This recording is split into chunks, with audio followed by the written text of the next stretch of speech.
conseils de pro.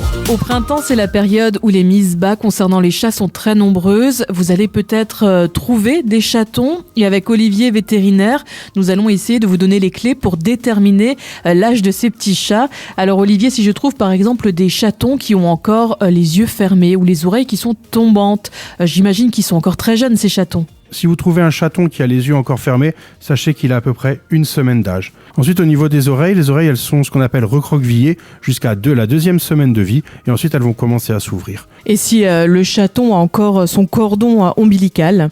Donc ça, c'est une très bonne remarque, c'est-à-dire qu'il est encore plus jeune, parce qu'il faut savoir que le cordon ombilical, il va sécher relativement rapidement après la naissance et il va tomber en moins de 3 jours. Donc un chaton avec les yeux fermés qui a un cordon ombilical, c'est un tout jeune qui a 1, 2 ou 3 jours. Et en fonction de ses dents de lait, est-ce qu'on peut déterminer son âge ? Oui, donc ça c'est ce qui va être de plus précis quand les chatons vont avoir environ 1 mois, tout simplement. Donc il y a différentes dents chez le chat ou chez le chaton, ce qu'on va appeler les incisives. Donc les incisives, donc sont les dents du bord, du centre. Elles vont commencer à pointer entre le 2e semaine et la 3e semaine de vie. Donc à partir du moment où vous allez avoir les premières dents, c'est que le chat, il a 15 jours ou 3 semaines. Ensuite, il va y avoir les crocs. Donc ça, c'est les grandes dents du chat, qu'on appelle les crocs. Eux, ils vont sortir à peu près au 1 mois d'âge. Et ensuite, il va y avoir les prémolaires. Donc ça, c'est celles qui sont juste derrière les crocs. Elles vont sortir à peu près à 6 semaines d'âge. Donc ça, on est relativement précis après, entre 1 mois et demi et 2 mois en fonction des dents. Et après, si on trouve des chats un peu plus grands, il faut savoir que comme chez l'homme, les chatons naissent avec des dents de lait et que la dentition, elle va changer. Elle va commencer à changer à partir de 3 mois. Et ce qu'il faut retenir, c'est que les incisives, donc les grandes dents du chat, elles se changent vers l'âge de 6 mois. Et concernant le poids du chaton, j'imagine que là aussi, il évolue selon l'âge. Oui, alors ça c'est beaucoup plus difficile à dire parce qu'en fonction de la race du chat, ils vont pas avoir le même poids. On peut prendre l'extrême, entre un Maine Coon et un chat normal, à la naissance ils vont pas avoir le même poids. On va dire que les chats qu'on trouve facilement dans la rue, ils vont avoir 100 grammes à peu près à la naissance. Et il faut savoir que le chat, il va prendre environ, c'est difficile à dire, 50 à 60 grammes par jour si tout va bien. Donc après vous pouvez faire des petits calculs.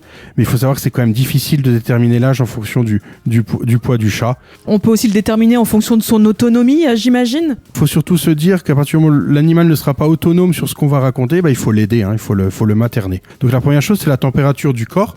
Le chaton, il n'est pas autonome sur sa température avant 3 semaines, 1 mois de vie.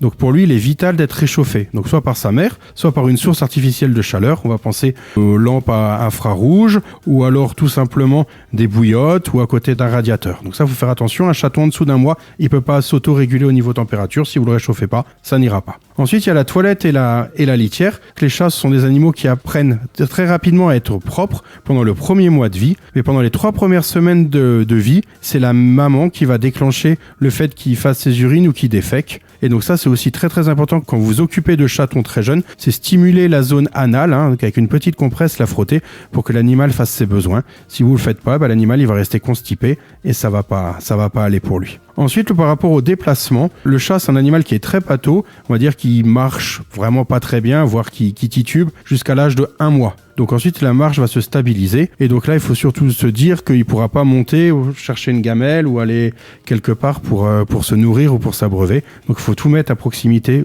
proche de lui. Ensuite, on va finir par l'alimentation. Il faut savoir que pendant les 4 premières semaines de vie, les chatons, ils tètent. Donc c'est une alimentation à base de lait qu'il faut leur donner. À partir du premier mois de vie, on peut essayer de les sevrer. Le sevrage va se faire qu'on va leur proposer une alimentation solide ou une alimentation humide en plus du lait. Le sevrage, il va prendre fin, grosso modo, pour retenir au bout du 2e mois de vie.